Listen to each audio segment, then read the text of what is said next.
You think we're gonna beat all these games? Nope. Backlog boys. No, probably not. It is the boys. Hey, look at this. Newt Time for won. Islands 4. Newt, 1 Newt, 3 boys, 4 islands. Hey. Bjorn's got the controller again, and now we have a new wand. It's very jungly looking. Oh, red, Neva's yes. playing with my keys. Got the red. She's just laying down. She's kicking my keys. Oh. Making noise. There we go. Look at that hot lava. This game's neat, man. You like this game? Yeah. It's cool. Yeah, It's so, I do really like this game. It's so peaceful. Oh. It feels very tactile. Like it's, you immediately get a sense of accomplishment because the purpose is so clear, and then what you're doing. Whoa. Oh, nice. What you're doing feels like you get such an immediate response. There is, like, even, like, with, like... I'm gonna admit, when I first saw footage of it, so I saw the wand thing, I'm like, that's kind of stupid. But as I'm playing it, and the effect it gives you, like, of, like, coloring the world and everything like that, it's actually really cool. Especially the little, like, musical cues it gives you. Yeah. And it's incredibly helpful, too. Yeah. It's very satisfying. Yeah. Oh, I see. I think. Nice. This is very Mario. Oh. Oh, you got it. Living. You cheesed it. Bring it. Yeah, I don't know if these guys do the music for the game or if somebody else does it, but yeah, they're implementing adaptive music, which is really cool. Not something you see a lot in indie games. I forgot to look and see if they're using Wise or Fmod for their implementation.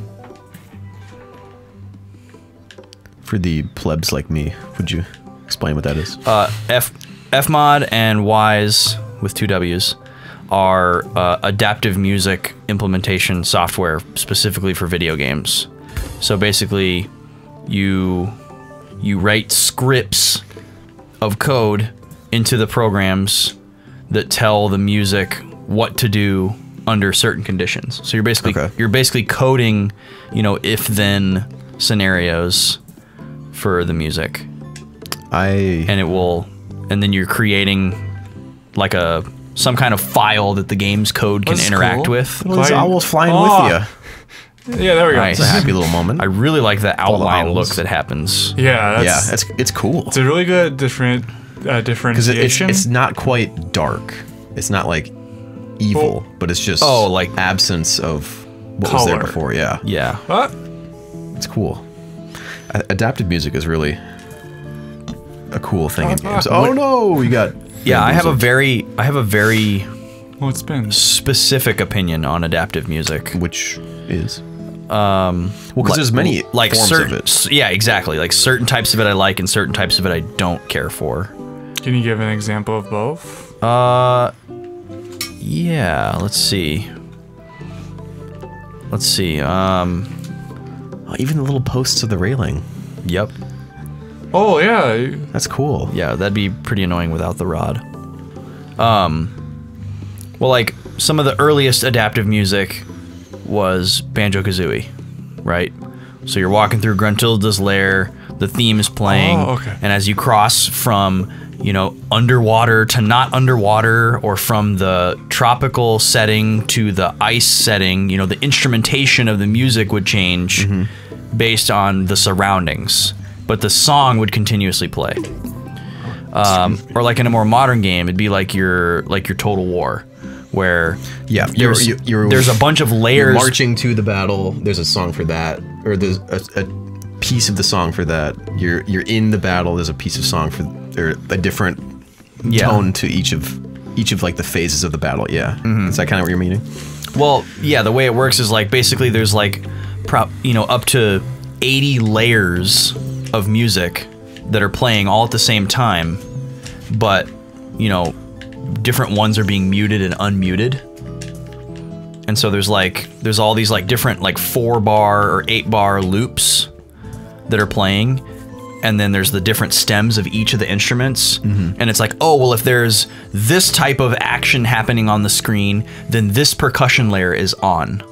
And then if this action ends at the end of this 4-bar loop, start playing this next 4-bar loop. Yep. You know, and it gets super complex. So it's like, okay, we're trying to do a very basic thing, like make the music more intense as the battle gets more intense. Yep. But you have to define all of that and say, okay, in this computer's terminology, if there's this many units versus this many units, maybe that's how it determines the intensity of the battle has gone from level 1 to level 2. Or how many are in action versus like resting, or Yeah, and so you have to define all of that musically and in the game code, and then make them talk to each other. And I guess a version of adaptive music that I wouldn't care for is more. So those you like both of those types. Well, in theory. Okay. In theory, it's more of the stylistic choices that can turn me off. Like if it's just a very like washy, ambient wall of sound, like a lot of the real-time strategy soundtracks are, it just doesn't do anything for me, because it's like, because it can go anywhere to anywhere, they can't put like a strong melody on it. Yeah. You know? So like, it has to be able to move around, and all these different pieces have to be able to translate into each other. Nice. Well done, Bjorn. They get all the notes? I hope That's a so. level. Was that a perfect run? No, I fell twice. Oh. But 100% woke. Still happy. Happy F. Got all the notes. Yay! Nice, dude. I think, well, people actually have mixed opinions specifically on the Total War series, because there's 2 different composers. Right, you've talked about this before. But whenever Jeff Van Dyke does it, he masterfully like weaves all that together. Okay. And it's like, because it also has to do with like how well you're performing. So do you want to have Vaughn do the last probably the hardest level? I'm up for it. Okay. Vaughn's up for it? Yeah. If you chicken out, I'll take over. You have normal camera, right? Yeah. I'm gonna have to lean Yes. forward. Yeah, sorry, the USB cord on my DualShock 4 is Quite short. quite short. But hey, that's the one that came with, so pony up, Shots. Sony. Sony up, pony. Oh yeah, you got a PS4. I forgot that. I did get a PS4 from my lovely lady. Nice. Oh, she's pretty. And she's pretty great. oh, perfect segue, Bjorn.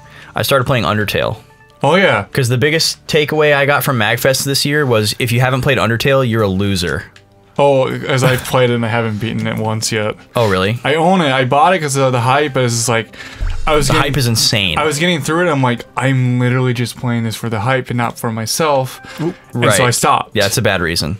I'm like, I need to like, be in the mood for I'm this. spinning. Like, I liked it. What I saw of it, it was. I thought a lot of the things like of how you have to play the game in order to not fight. All right, I have to fight the spin of these. There you go. There you go. Okay. Like how when you I'm on have one to of them. not fighting and stuff like that is definitely. It's Interesting. very cool. I'm really liking it so far. I mean, what's cool about it for me is, you missed a note.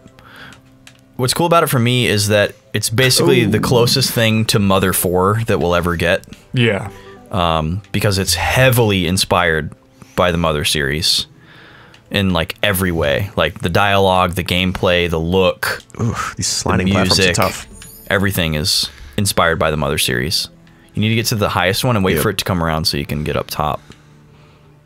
There you go. But I'm really enjoying it so far. It blew my mind in the first hour, actually. Oh, really? Yeah, I don't want to spoil anything, but there was a specific series of events that took place in the early part of the game, and the game basically showed me that it could do something that I didn't know that it could do. Oh. And it really took me by surprise and pulled me into the game. I think I might need to replay that game at some point.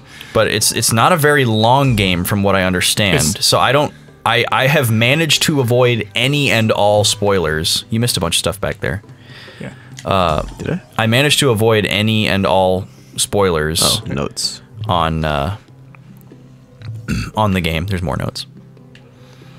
So I'm happy about that. So Yeah. I purposely and don't want to know how far I am in the game. I actually don't. I wouldn't be able to be able to say, because I don't remember a whole lot of it. It doesn't feel like I'm very far in the game, but I know it's not a very long game, so we'll see. But yeah, I'm really enjoying it so far. Oh, this looks like Okami. Yes, it does. That's what I was trying to like to pinpoint. It's like those sections when you go and have to draw the brush strokes. I haven't actually played the game. I've only seen screenshots Really? of it. Yeah. You should play that game. Yeah, it's out on PC now, so I probably should. They've remade it like 4 times in the last 2 years. Yeah, they have. I still find it funny. I think I don't remember if it was you or someone else who told me, who pointed out on if you find the Wii edition of it, you can see the GameSpot logo or the IGN logo watermark on the cover art because they lost the master the master copy. The master copy. That's really sad. That was not me that told you that. Okay. I don't remember. But who I it was. I did hear that in like a Did You Know Gaming or something. I don't remember where I heard it, but yeah, it was someone it's we pretty worked sad. With, yeah, someone who we worked with at GameStop showed me it, and because we had a copy of it, he's like, "Hey, check this out." Yeah. I played the PS2 version, which at the time was one of 2 versions, and was told to me to be the definitive one. Mix of ice and lava. I've heard mixed opinions on that exact subject, actually. Really? Yeah. Well, now there's the PS3 and PS4 and PC HD editions, as well as a 4K edition. Jeez, it's a lot of editions. Oh, I don't know how you redo a PS2 game in 4K, but I meant to say this when you're talking about music and games. I know you were only over at my house. You saw me playing Nier Automata, but because there was so much noise, it was very hard to hear it. yeah. In terms of like adaptive music, it has one of the more interesting terms of like in transitioning like a song, where you saw like the hacking portions of the game. Right. Well, in those portions of the game, if you listen closely enough, every single song in the game has an 8-bit version of it. Right. So as you're going in, it switches to the 8-bit and then it transitions out of it. Yeah, I was noticing that. It's like it's the same song. Yeah. But when you switch to the hacking screen from like the real life screen, it switches to like a digital kind of dancey, chippy version of the same song. Yeah, and there's also like other portions of it. I know that there's one that one of the quests is like to find a music box, and as you play, and then when you get it, the entire and when you finish the quest, the entire soundtrack switches to a music box. Oh wow! And then if you go back to that area, because you do need to first to do certain like individual quests, you can it'll just transition back and forth at a certain point, and it's seamless. It's really cool. Yeah, like that can be achieved really simply. Effects like that, like 3DS Fire Emblem games have. The simple version is like the Banjo-Kazooie example is like the perfect. You're going backwards. Yeah, you are going backwards. Okay. That's like the perfect example of the simple version. Yeah. It's like, oh, you're in the icy area and the music sounds icy. Yeah. You're underwater, so it sounds like it's underwater. Yep. Just the same song, different version that reacts. Yeah. And that, but you can also do it kind of more complicated, like you were saying, like Total War or like. Oh yeah, Shadow of the Colossus. Those ones get so complex. Yeah, it's crazy. It's always the RTS games that have the most complex adaptive music. It can be really cool though when it's executed. God damn it! There was a guy that came to my school. It might have been better if you just fell off. I don't know if I've fallen yet. I think there's another layer way down there though. It could have been terrible actually. Yeah, would have had to backtrack farther. Yeah, there was a guy. I think I've fallen though. What was his name? I think his name is Ben Hogue. Ben Hogue. He's a composer for some PC games, and he came to our school and did a panel / clinic on adaptive music, and he was just going off about all this different stuff that he could define. God, I held in Wise. Yeah, and what? Yeah, I told you. This is what I was afraid of. Shoot. So now you got to backtrack all the way up. Is there like a reset button? You could try pressing triangle. Nope. Oh. All right. Too bad for you. That's okay. This game's peaceful and pleasant. Yeah, if you like adaptive music, look up Ben Hogue. Okay. He was a cool guy. He said some nice things when he came to our school. Who was the other guy? There was another guy that did a expose as well, and he had composed for some of the Leisure Suit Larry games. Oh, which is pretty cool. Those games are awesome. Never. I've only heard them by reputation. Never actually seen them in action. Yeah, well, they're old point-and-click adventure games made by Sierra. So the same people that made like King's Quest and Space Quest and all those like epically famous point-and-click adventure games. But Leisure Suit Larry was like the tongue-in-cheek one, you know, about a guy who thinks he's super slick and can pick up a lot of chicks, but he's a total loser. The reputation is that they're like nudie games. Yeah, that's what I've heard. But they're actually not. They're extremely tame. Especially by today's standards, they would be. Right. Probably. They did make one for the PS2 and the Xbox that's more of a nudie game, and unfortunately that's kind of the reputation that precedes it now, because people are aware of that more than the older ones.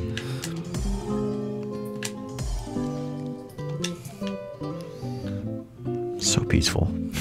This song is cool. This song is one of my favorites so far. We have the volume kind of low, as we usually do on the show, to avoid mic bleed, but We have a little higher today. we have it a little bit higher because we knew this was a musical game, and we can hear it a little bit. It sounds pretty good. There's a lot of real instruments in this game for sure, which is all the guitars sound, always nice. Yep, there's definitely real guitar, and the percussion, it's hard to tell because percussion's pretty easy to emulate when it's not a drum set. Or it could just be a the really entire good thing is moving. sample library. Yes, that's why it's been hard to. You have to kind of like Coriolis effect it. Coriolis effect? God damn it! Vaughn. Hit Let's triangle, go. triangle, Hit triangle, triangle, triangle. There you go. There, that's better. Yeah, just make sure you fall off. Yep. No, the Coriolis effect is like if you are able to detect the spin of an object underneath you, like in like. That is extremely specific. Yeah. It has to be beneath you?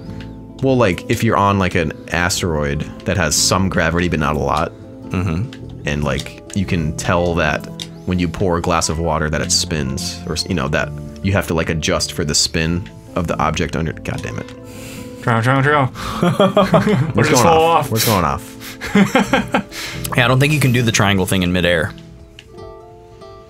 Gotta be quick. All right. Yeah, just plan out your move. Ooh. Nice. That note.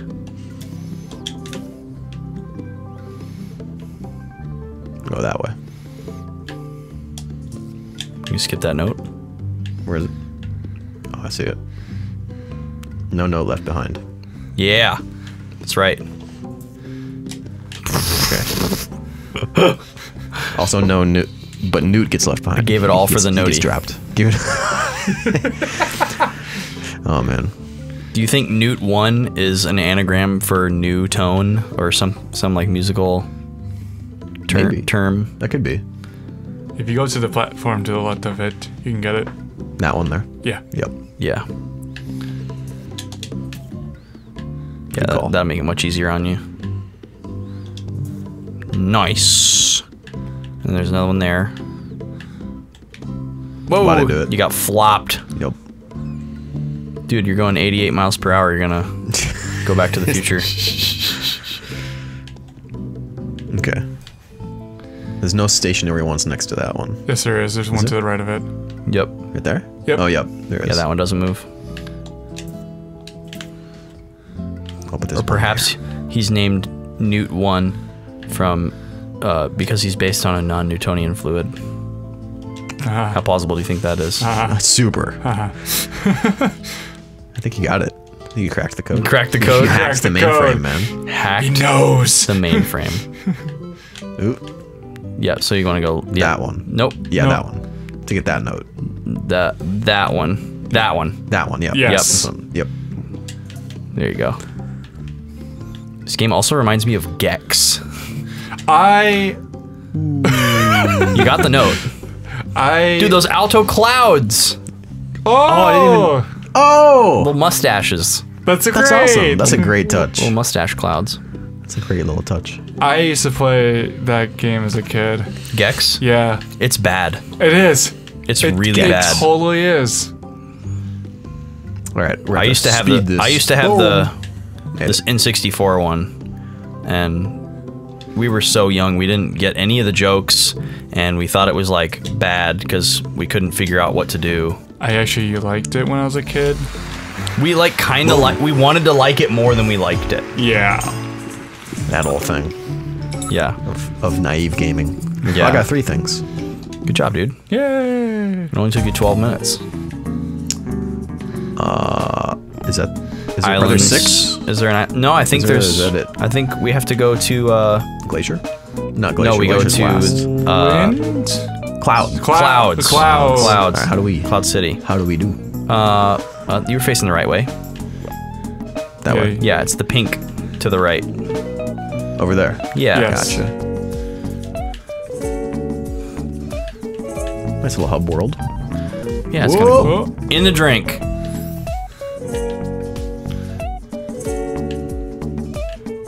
Pink. Yep. That one. That way. Yep. With the white. I keep forgetting that you don't White have the stuff. wings. And that you need to be careful. You Little can't poop just. cloud. Little fart. Yeah, dude, he's a farter.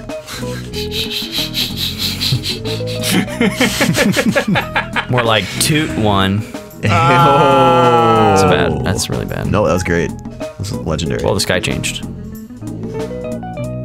Bye bye, toy. I do love how That's every exiting islands. backdrop is just like a round let's skybox. see, This is the glacier. We can't Glacier go there one, yet. We can't go in yet.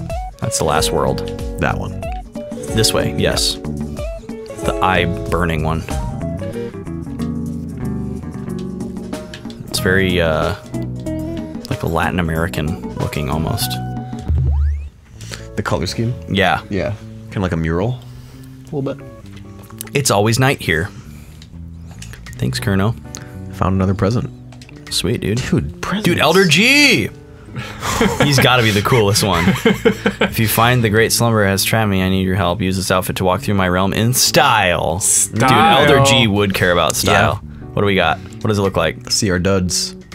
Ooh, hello. that is very stylish. Yeah. That is great. I like that. Like It's you're going to a party. Oh, it's always a party on the boys. Groovy. Dude, it is always a party. He's got a bass clef on his little gown, too. All of his little outfits are great. Yeah, I like the feather. The fe- yeah, the You guys fe- mind it- if I Go ahead, Vaughn. Go ahead. give this a... It makes more sense A for you to play whirl? the first level in the world than the last one. Because I'm bad. Guys, I'm sorry I'm bad at games. Like, to the people watching, I hope sometimes you can appreciate You're that good at and some it's not- games. Yeah, I'm good at some games. There's a lot of games we play on this show you that happen I'm- to not be good yeah. at. Platformers, one and all. Yeah, so fun since I don't actually see you like or talk to you very often. Yes. Like, almost never. Like, what type of games do you generally play? Well, if you looked at my Steam, you would find mostly Total War games, Okay. and then after that, you would find So mostly RTS. mostly Paradox Plaza games. So like Crusader Kings, Europa Universe, also strategy games like Yeah. Grand Strategy, Yeah. and then you'd find PUBG. Whoa. And then- what does that Whoa. mean? Yeah, it's like it's like a cloud vortex. Gonna suck you up. Oh, it looks like you can bounce off of it. Whoa! Trampoline. Nice. Okay. Trampolin. And then some JRPGs. I've not played. My catalog of completed JRPGs is tiny, So is mine. but I've got a few done. Yeah. Like I really liked Xenoblade, of course, Yeah. and another favorite is what's it called? Radiant Historia. Cool. Absolutely enamored with that. And one game. thing I have to say is that Austin is actually the one who actually got me into JRPGs. Oh, really? Yeah, I didn't know that. I didn't really play any until you recommended. I said, "Hey, like, what Tales game should I play?" And you handed me a copy of Tales of the Abyss for the 3DS. And I loved that. That's a good one. Yeah. Especially if you have someone to tell you kind of the arc to expect. Yeah, because if you wouldn't have told me that, I would have dropped it Yeah. so quickly. Yeah, one of the Tales games I've learned, or at least do they the- have like an arc of quality or Well, there's always a An there's arc a of bi- there's interest. a lot of them. There's a big setup and a payoff, and it's like Saved. the payoff can take a really long time. Like specifically Tales of the Abyss, The main character that you play as... Get me. Yeah. Nice, dude. The main character that you play as in Tales of the Abyss starts out as a completely unlikable person. Like, he's really annoying, you can't sympathize with him at all, and you're like frustrated with him, and you're supposed to be playing as him. It's a very strange relationship that you have with the main character. But the thing is like you can play RPGs where the characters change over the course of the game. Yep. You know, like they have like a big moment where they kind of have a change of heart about something or someone, you know, and that's great. But in this game, the character slowly and gradually changes throughout the entire game. So, Tales of the Abyss, Tales of Symphonia, and Tales of Symphonia 2 all do this thing where for like half or more of the game, you hate a character. Wow. And then they turn the character that you play as. Yes. Essentially. Yes, like a character that you're supposed to be rooting for and is a hero of some kind. And then it turns it around on you, and you're like, God damn it, how did this game do that? To be honest, I wish they were still like that. Because like the last two... Yeah, I've not heard such good things about recent Tales games. Oh god, Tales of Zestiria. I have not hated a main character more, and never have I hated a fighting system more. Like the way they have you upgrading weapons and a bunch of like other stuff in the game, it's just like you made this way more complicated than it actually needed to be. Yeah. But Tales of Berseria, actually, I still need to beat it, but I actually really like that one. So how far do you think you got percentage-wise in Zestiria? I want to say probably close to somewhere between 80–85%. Okay. And I got sick of it. I got sick of the main character. I can't. Yeah. I just can't. Because all I can think of is Tales of Symphonia 2. You told me about that one. Where no, actually. But I hated the main character until the last hour of the game. Wow. And then he became one of the most amazing characters I've ever played. So, huge payoff, but a lot of grind to get to it. I mean, unbelievable. Just unbelievable. The amount of time you spend at the beginning of the game just absolutely asking yourself, like, why the frick am I playing this game? Because this character is so awful. Like, the portrayal, the voice acting... 3 drums, 3 owls. Everything. Yeah, like, thank you, Vaughn. Yeah, like the main character of Tales of Zestiria, it's not that like he's a bad character. It's like he's not like he's supposed to be this incredibly likable, naive kid with like big shiny eyes who doesn't want to kill anyone. 99% Vaughn. But What I miss? by the time you get to like the portions of the game where he's like fighting the big bad, and then you go to the side stuff, which is better than the main story. It's like, at that point, I'm like, I'm done. I don't want to advance this main story because all the side stuff is so much better, but I have to advance the main story to get more side stuff. Oh, yeah. And that's crazy. Yeah, that's weird. It was not great. Did they change the development team at some point? Is there like a cutoff point? I haven't looked at the developers. Squaresoft, Square Enix kind of situation? It may have changed when Bandai became Bandai Namco. Oh, yeah, that's true. I haven't thought about that. So like the development, like people in charge of it did. Also, the animation studio that does the cutscenes changed. Yep. It went from Production IG, which is like my favorite. They're awesome. There's Ghost in the Shell. Like they did Ghost in the Shell.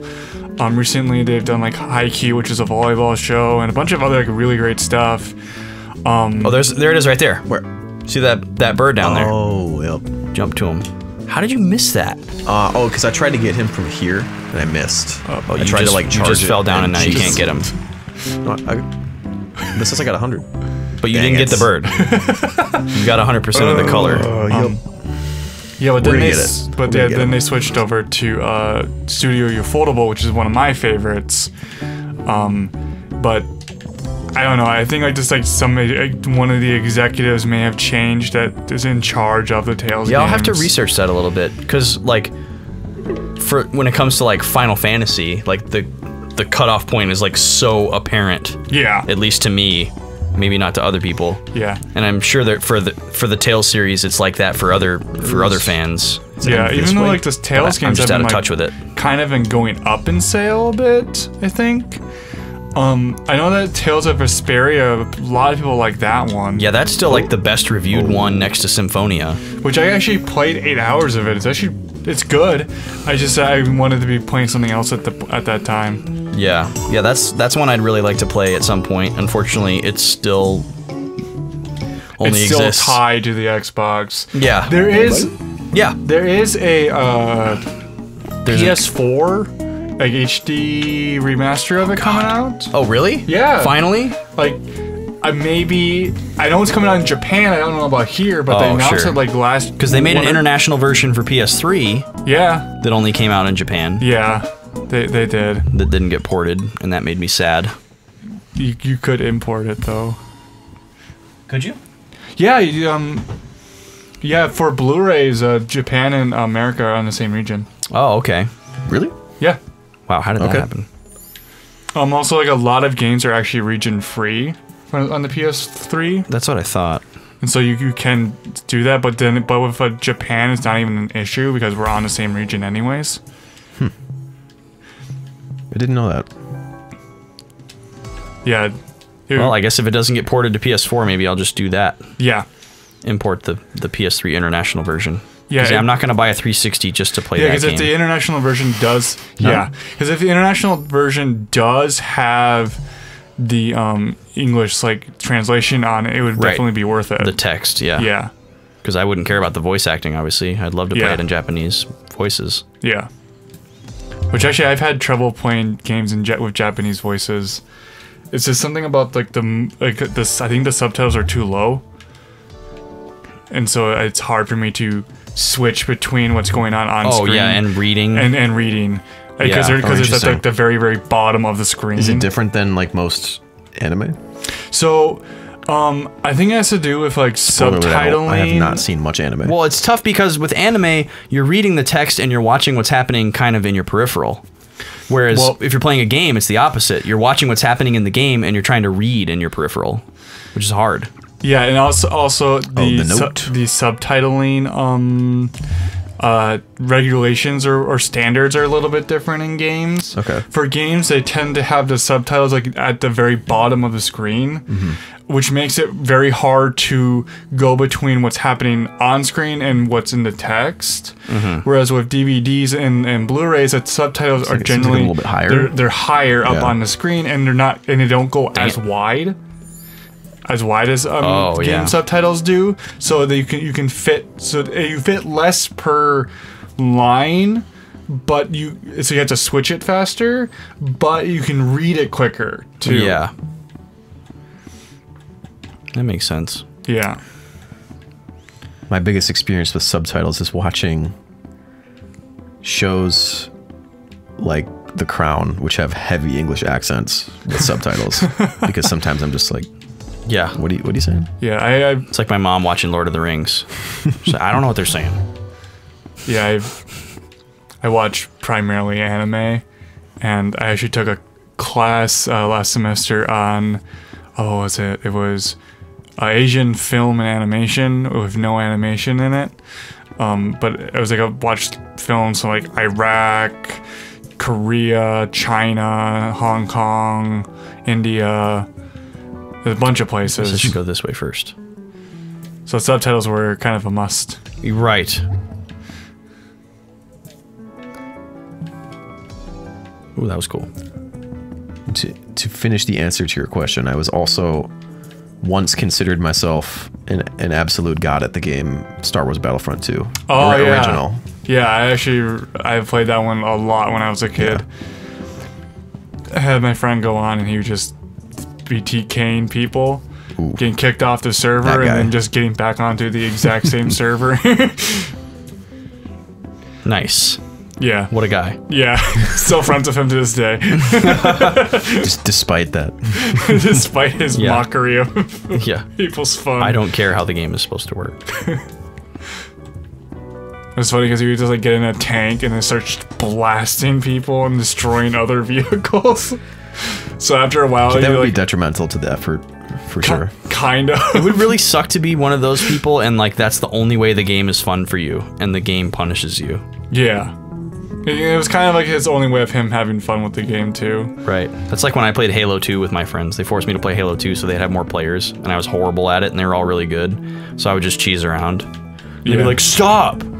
No. Play it normally." And I'm like, "No, it's no fun because you guys are just killing me every second. So I'm gonna jump up and down with this rocket launcher and be an idiot because it makes me laugh. And occasionally I kill one of you guys, which makes me feel really cool." Yeah. Oh. What? Be free, owls. Scattered them. Be free. Be free. One of the top 5 best episodes of Pokemon anime. When Ash released his Butterfree. Yeah, I still remember it to this day. Yeah, I remember that one. Gosh, that was a long time Bit ago. of a tearjerker.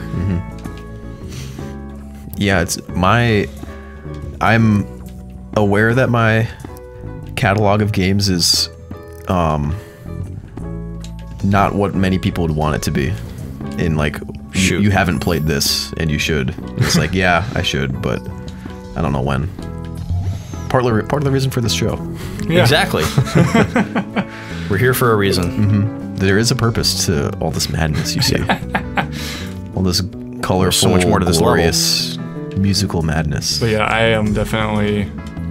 Yeah, I also have a bunch of games that I'm like, you need to play this. I'm like, yeah, maybe. Yeah, that's But how you I got to. you already know the games that you really like, and it's like hard to. Yeah, it is. It is hard Sometimes to. it's Like, hard to get out of your comfort zone. yeah, like I It is. would, to be honest, like It's really good though. To I do didn't. It is, yes. I didn't know I It is good. expected. Like I was talking to Vaughn in between episodes about how, like Nier Automata. I just been going through that game and I love it. I would never have gotten into it if it wasn't for this guy named Clemps on YouTube. Clemps. Clemps. He makes these analysis / review videos on video games, where he just like a lot of them like he just like goes through this like the major points of a story in a game and talks about it bouncing when I don't while want making to. jokes throughout the entire thing. He went through the Drakengard series. And he just broke it down like bit by bit. Here are the major points. Here's how they connect with other games. Which sounded like you were a big fan of the Drakengard series. Because I never actually played it. Oh, at that time. I played No, Dragon I Guard still 1 and 2. haven't. Oh, you still haven't? I still haven't. Because one, Drakengard is on the PS2. I don't own a PS2. And it's also like $50, $60 to buy a used copy of Really, it. I didn't know it was that expensive. Yeah. It gets more expensive than you would think. And also Drakengard 3 is like actually broken. Like not well made. If you don't mind the frame rate of 3 frames a second, you can play that game. Yeah, I only played the first 2 Drakengard's. Yeah, and the Drakengard 3 came on the PS3, and 99%. Great. That's the worst percentage. Yep. It's like which one tile You're or flower scratching your like head this? at the top, like, huh? What? Where do we think it is? Oh, don't touch that. Don't you? Okay. But yeah, no, if it wasn't for him, I never would have watched a playthrough of Nier, the first one, and then I would never have played Nier Automata. And now, like, the guy who created it is Yoko Taro. Now I'm a huge fan of his writing because he's actually a really good writer. In terms of like getting his voice out and how he sees the world. I don't know. Gosh. Yeah, that's infuriating. Yeah, that dude obviously has a crazy brain. Yeah, have you seen his interviews on Animal Crossing Pocket Camp? No. It is by far one of the craziest things I've ever seen in an interview. He's like, I wonder what they do when they're not looking. What do they do for food? Is there cannibalism? Yeah. It's like he like pulled like this existential crisis out of Animal Crossing. It's like, Yeah. whoa, dude. It sounds like totally something that he would do Yeah. based on those kinds of games that he's making. I have no idea what I'm missing here. It's got to be hidden. I bet it's either hidden or a flower. A flower? Oh. Like a single flower isn't hit. I see. Yeah, it could be. Yeah, the trouble is that there's no fractions. Like, you know, it's 99%, but that just means it could be any one object left undone to make it, because like it doesn't round up. I was lucky. That was. Pretty sure this is the very beginning. No. No? There's a bunch of owls there. Oh, that's right. Oh yeah, I know where I'm at.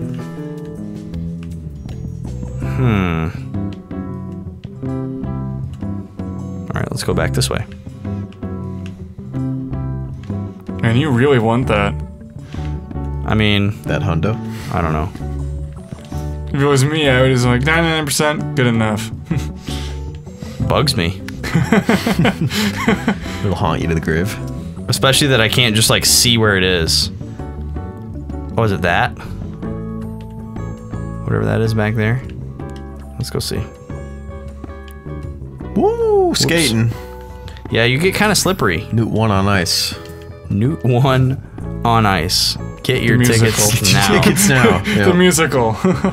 Game goes on sale Valentine's Day. Newt 1 on ice will be in a February 15th. Convention center near you. Yeah, the next day. Next day. There he is, skating. See Newt 1 on ice. Whoa. That was close. Is the audience for things on ice just kids and families? Yes. Yes, Like it is. exclusively? Yeah, it is just like, dude, they Just did like, hey, Frozen. that thing the kid saw on TV. Yeah, I saw an advertisement See it for on- Frozen on ice. Yeah. That's just hilarious. Frozen on ice. This is like a coincidental. Frozen on ice on Oh, yeah, ice. I just like imagine a bunch of like Yeah. people like freezing like in blocks of ice. Yeah. Yeah. Frozen on ice. All the characters are like shot. Put them on ice. Oh man. That's good. Straight up murder. Yeah. Jeez. First time I heard that and learned that term was in the movie The Mask. Oh yeah.